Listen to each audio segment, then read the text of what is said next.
দুপুর বন্ধুরা, প্রতিদিনের মতন আজকেও চলে এসেছি। আজকে লাঞ্চ তোমাদের সঙ্গে শেয়ার করব বলে, যা গরম, এই দমফাটা গরমে নিঃশ্বাস নিতেও কষ্ট হচ্ছে। তাই একদম অল্প আইটেম আমি আজকে রান্না করেছি। যা করেছি ডিটেলসটা তোমাদের দিই।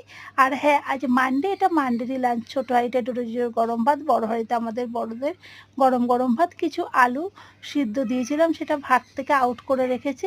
মা কাঁচা লঙ্কা, কাঁচা পেঁয়াজ আর কাঁচা সরষের তেল দিয়ে এই আলু সিদ্ধটাকে মাখবে। আমার দারুণ লাগে এইভাবে আলু সিদ্ধ মাখা খেতে। আর আমরা দিয়ে মুসুরির ডাল করেছি, টক ডাল, সেটা খাওয়া আলু সিদ্ধ দিয়ে আমরা খাবো।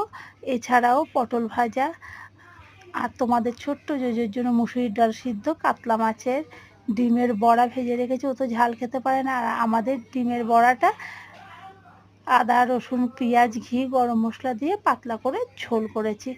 সমস্ত রান্না রেডি হয়ে গেছে, এখন আমরা লাঞ্চটা করব। তোমরা ভিডিওটা দেখো, ভালো লাগলে লাইক শেয়ার কমেন্টের মাধ্যমে আমাকে ভালোবাসা দিও। Bye bye.